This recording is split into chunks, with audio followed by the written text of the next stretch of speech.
living a movie, not living by rules. It's just a movie, don't lose your cool.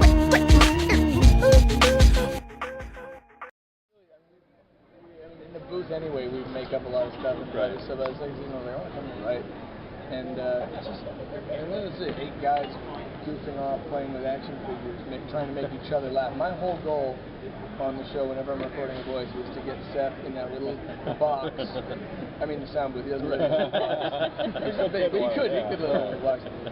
But is to make him laugh, you know, and vice versa. So right. It's like no matter how many other things I'm doing, this is the one solid, like I always call it my day job. It's the one I always come back to, no matter how long I'm doing other stuff, how busy. What's the writing process like? Because obviously it's an awful experience. It's a weird experience. Our writer's room now is like, we have 6 writers that sit in the room, and it's literally from like 9 a.m. to about 3 or 4 p.m. just typing vigorously to themselves. At about 3, 4 o'clock, we print out all the ideas.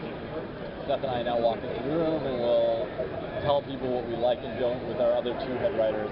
We get votes. No one else gets votes because we're don't the leaders. Even fucking get me started about this, but which will make him miserable. Do not fucking get me started about the voting process of this show. And it has to be a 3-to-1 scenario to get into the show, and people like him hate us for it. But that's what makes it so enjoyable for the rest of us. We like to get them worked up. Yeah. It makes them write better. Yes. Or it just makes them go to other shows and not show up. Exactly. So what are some of the difficulties you guys have when you're working on the process and all that? What difficulties? Yes. I think the hardest part, it's an intense process. Like stop motion is not easy, and like you have animators that are working on shots and they'll do maybe 8 seconds a day, and that's a good day.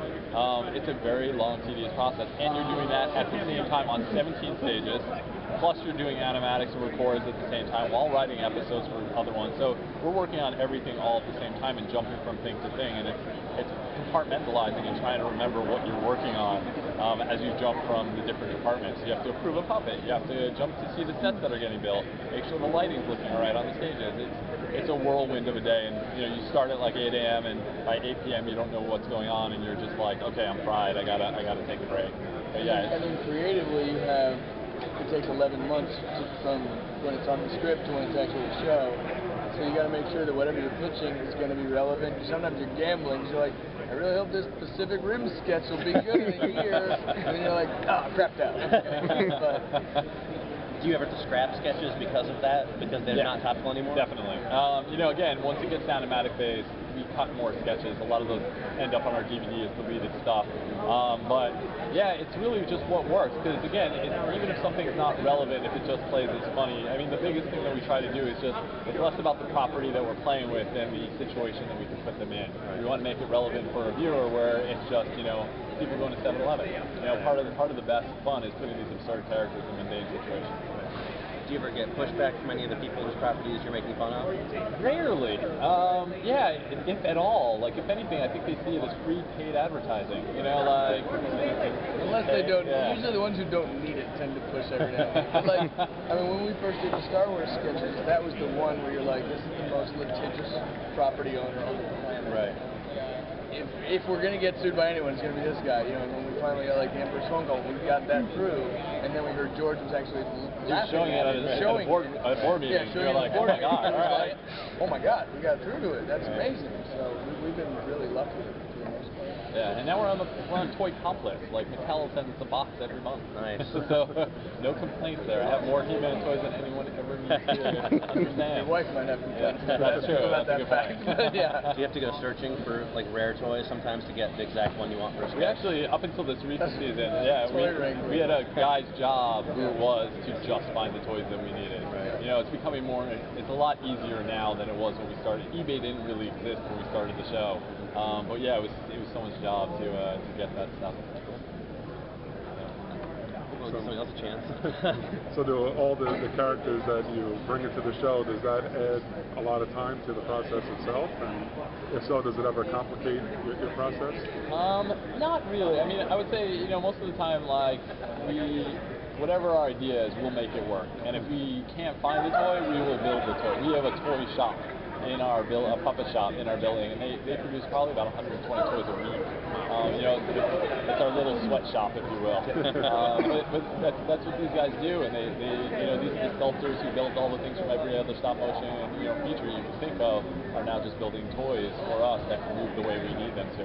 And even if we buy a toy, we have to repose them or fix the armature underneath so they can pose the way we want. Yeah. What's the most complicated or frustrating skit you guys have done? Frustrating skit that we've done? Anything with water. Water in stop motion is like the devil, because it never looks the way you want it to look, and it won't stay still for you to take a picture, so you can actually use water. I don't know, what would you say most complicated? I don't even want to talk about the voting process.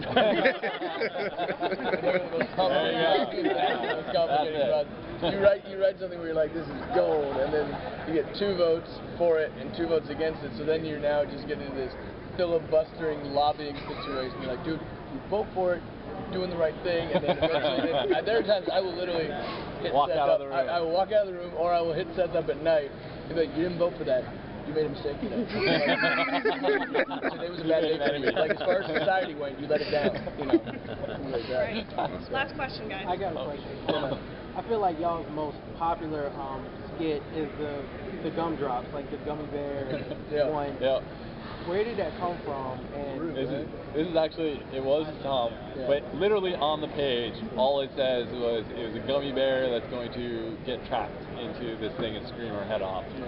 Michelle Trachtenberg came in and actually made up that song in the booth.